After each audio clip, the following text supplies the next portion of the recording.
Hey guys, I'm Athena. Though I'm not the youngest around here, I've got a story you might find interesting. It's about how I finally got back at my ex, Kingston, and his mom, Mary. Took nearly 8 years post-divorce. But hey, revenge is a dish best served cold, right? Now I'm flying solo, and honestly, after the roller coaster of my marriage, I'm not exactly eager to dive back into dating. But hey, at least I've got my revenge to keep me company. Kingston and I met through work, thanks to a colleague's cousin. Sparks flew at one of those anniversary parties. At first, he was all charm and sweetness. Sure, he wasn't swooning in cash, but I saw something in him, so I took a chance. Things were great initially. We were that couple, couldn't keep our hands off each other. But as time went on, Kingston's true colors started showing. He criticized my spending habits, saying I was too frugal. Like seriously, just because I earn more doesn't mean I gotta splurge it all, right? But nope, he kept pushing, making me feel like I was hiding my money from him. Total BS. His words stung, sure, but I figured maybe I was being unfair. I mean, I did earn more, so maybe I should be spending more, right? Yeah, I fell for that trap. So I tried to make him happy, even footed most of the wedding bill myself. And don't get me started on household expenses. I was coughing up over 70%. At the time, I thought I was just being a supportive partner. Ha! Talk about being blind to the truth. However, I never imagined I'd be taken advantage of in the name of love. Just a few months after marrying Kingston, his mom moved in with us. Yep, she just waltzed right in with her suitcases. She goes, "So Athena, surprised to see me? Well, get used to it. I'm moving in." What? Hold on, Mary. Who gave you the green light to just barge into our house and make yourself at home? Calm down, Athena. I invited Mom over. She's staying with us now. Why all the drama? She can't fend for herself forever. But Kingston, we never discussed this. How could you make such a decision without consulting me? Look, you make enough money to take care of all of us. So I didn't think I needed to consult you. Besides my mom, my money, my house. I was livid with both Kingston and Mary for disrespecting me like that. But I had no choice but to let Mary stay. Our rented house was in both our names, even though I was the only one footing the bills. Kingston hardly ever had money for anything. In the 5 years we were together, he never bought me a single gift. Now, I'm not one for extravagant gifts, but his lack of effort in the relationship bothered me. And then I was stuck paying for his mom, who didn't lift a finger around the house. One day, I couldn't take it anymore. I confided in a colleague about Kingston and Mary, and his face fell. I knew he was hiding something. When I pressed him, he dropped a bombshell. Kingston was addicted to gambling. He'd lost his previous job for stealing cash. I felt like my world was crashing down. At first, I refused to believe it, but then he showed me screenshots of their conversations, with pictures of Kingston gambling with girls around him. I was sickened. I marched home and confronted Kingston. "I know all about your gambling, Kingston, and your theft. What's wrong with you?" "Please, Athena. Not everyone wants to be a penny-pinching middle-class worker like you. I'll make millions. I'm getting good at it. We'll be rich soon." "You're out of your mind, Kingston. And where did you get the money for your gambling?" "Your savings account had some good cash.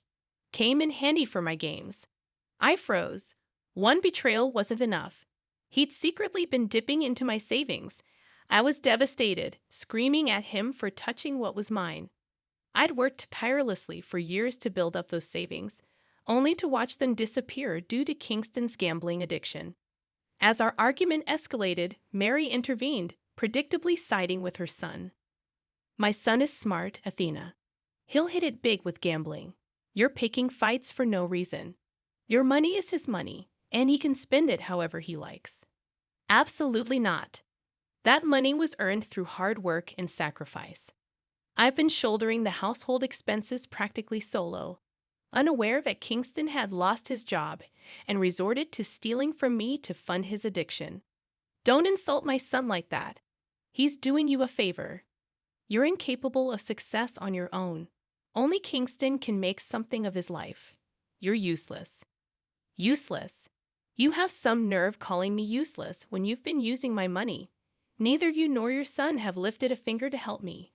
I'm done with both of you. Kingston is a failure who will never amount to anything. I'm leaving.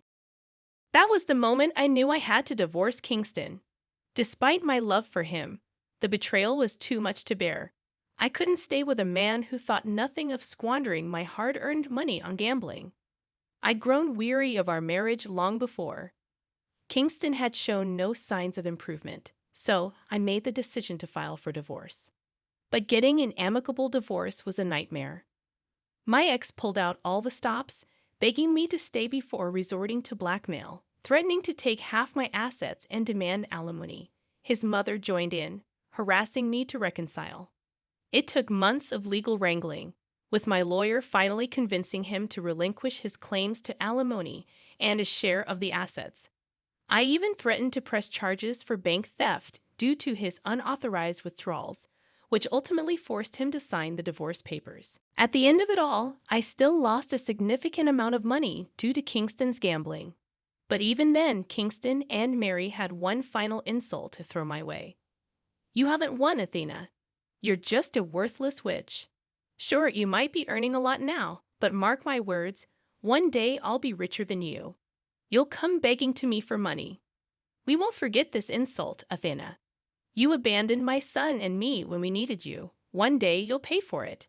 Kingston will be more successful than you. Oh, we'll see about that. Let's wait and see who ends up doing the begging. Once the divorce was finalized, I left my job and moved to another state, eager to start fresh and put as much distance between myself and Kingston's family as possible. I landed a lucrative promotion, working hard and climbing the ranks over the years until I became a director, a dream come true. Meanwhile, Kingston continued his gambling habits and squandered whatever little money and assets he had left. He and Mary eventually moved to my state to escape their debtors. But then, a twist of fate, Kingston married a wealthy heiress, Riley, whose father was a business associate of mine. He complained to me about Riley and expressed suspicions about his new son-in-law. He also griped about Mary, calling her a freeloader. I stayed silent, knowing it wasn't yet time to take my revenge. Life was good for me until Mary unexpectedly called one day. Hello, Athena, it's Mary. I hope you haven't forgotten me. How could I forget Mary? The dear mother-in-law who mooched off me for years and helped her son steal my money. What's up? Well, Athena, my son isn't the failure you claimed. He's married to a beautiful girl now and has a new job that pays him $120,000 a year. Looks like he's finally successful. Your loss. I couldn't help but laugh. To me, her words were absurdly funny. Most of what she said was a lie. But she didn't realize that I already knew the truth. Instead, she seemed quiet and confused. When I finally got my laughter under control, I said, First of all, dear ex-mother-in-law, Kingston only gets $60K a year.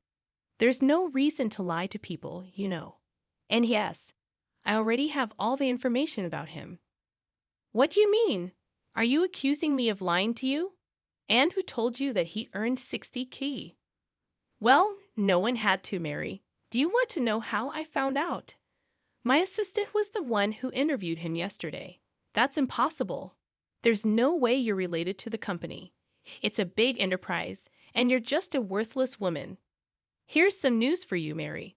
I am a director at this company, so I'm well aware of how much Kingston can actually get. By the way, you're bold assuming he has got the job. Well, my son is pretty smart and won't have trouble getting the job. You and I both know that. Here's some more news for you, Mary. I checked his name on the list of candidates, and my assistant placed him at the bottom. Like I said 8 years ago, no sane company would hire him with a gap in his record. And don't worry, I will gladly inform his beautiful wife just how you and Kingston have been fooling her. When I said this, Mary started to change her stance completely. I could tell that my words got to her. She might be old, but she's not that dumb. I knew she had already Googled to see if my name popped up in the company. By now, she knew that I wasn't lying. So Mary resorted to begging. Okay, Athena, look. I see you've made it big in life, but you should also understand that my son has a lot of contributions to your success. You should keep that in mind and give him the job. Can't you just stop making me laugh, Mary? After everything you two have done, do you expect me to help you? I mean, you called me today to gloat about Kingston's apparent success. I just want people to know that he's not a loser. I was trying to prove a point. Anyway, he's married to a rich and beautiful girl. I'm sure she's even richer than you and will support him. Is that so, Mary? Then I think you will have no problem with me telling her the truth. I did see you on her Facebook. She thinks her husband has a 120 job and owns a lot of properties. Mind if I tell her the truth? No, no, no, Athena, listen to me. Don't do this to Kingston. You've come so far in life. Why do you want to dwell on the past? Have some pity on us and give Kingston the job. This is the least you can do after being such an unsupportive wife. I made it abundantly clear to Mary that I wouldn't lift a finger to help Kingston. He was perfectly capable of destroying his own reputation, and I had no intention of vouching for him, not even professionally. So instead of bothering me with their fake boasts, Mary should focus on helping her son find a job. Trust me, she would need all the luck she could get. After that, I hung up the phone, ignoring Mary's subsequent calls. I had no interest in indulging her tantrums.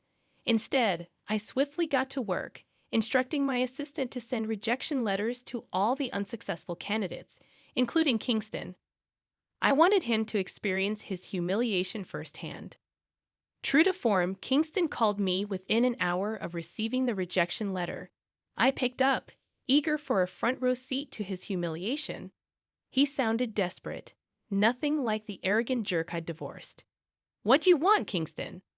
I see that my dear ex-mother-in-law gave you my number already. Athena, I know you're one of the directors at the company I interviewed for. I just got the rejection letter. Please do something and help me get the job. I know you can help if you want to. Why do you think I would jeopardize my professional life for you? Do you think I'm mad? You have some nerve to ask me for a job after all these years. Look, I know I didn't treat you right back then, but I was still your husband. We do have some good memories. Please consider those and give me the job. My wife, Riley, will leave me if I don't get a job soon. I know that you've lied to Riley about your financial situation. Guess what, Kingston? I know her family. I also have her number from her dad. All I have to do is tell the truth and let her be free. Kingston went silent after hearing this. I knew I'd hit the jackpot with this information. My real revenge had just begun. He immediately started begging me not to tell Riley about everything. I hung up on him without another word. Next, I sent a quick text to Riley, asking her to call me. I explained who I was and hoped Kingston hadn't reached her before me. When she did call, I didn't mince words. Hi, Riley. My name is Athena, and I'm your father's friend. I also happen to be the ex-wife of your now husband. There are a few things you should know about Kingston. He has been lying to you. What do you mean, Athena? What is he lying about? Well, I guess you think he's pretty rich and up to your family standards. Well, he's not rich at all. You posted on Facebook that he got a 120 job. I'm the director of the company he mentioned, and he only applied for a 60-grand job, which he didn't get. What the hell are you talking about? But he told me. I know what he told you, Riley. I've seen it on your Facebook. I know you might not believe me, but you can ask your dad. He can easily find out if Kingston is lying. But I don't understand. Why would Kingston lie to me? Because he wanted to take over your inheritance and properties. He always wanted a luxurious life for himself, and he's a gambler. Unfortunately, we divorced because I refused to fund his lifestyle, support his gambling habits. His mother supports him. Anyway, I don't know what he told you, but that's the truth. You can ask around if you're doubtful about me. I don't want you to be stuck with a liar and a loser. Thank you, Athena. I'll dig for more information and find out. Also, don't worry. I made him sign a prenup and only agreed to remove it once he gets a job. Looks like that won't be happening after all. With that, I finished my part of the revenge. The aftermath was glorious. Mary and Kingston initially kept calling me and begging me to help them. Meanwhile, Riley was on Kingston's case and uncovered the truth herself. Her father was also furious and promised to see the end of Kingston's lies. After 2 days, the tone of the texts I received from Mary and Kingston changed. They called me a witch and a jerk for destroying Kingston's marriage. Riley and her dad confronted him and filed for divorce. Since Riley still had the prenup in place, none of her assets would go to Kingston. Instead, Kingston would now have to hire a lawyer to work through the divorce. Mary and Kingston kept harassing me until I threatened to expose them online. That made them stop contacting me. Last I heard, Kingston still comes by our company to see if there's a position open. Sources say that Mary and Kingston are constantly fighting about money problems. I guess now Mary will finally know what it's like to be stuck with a man-child for the rest of her life.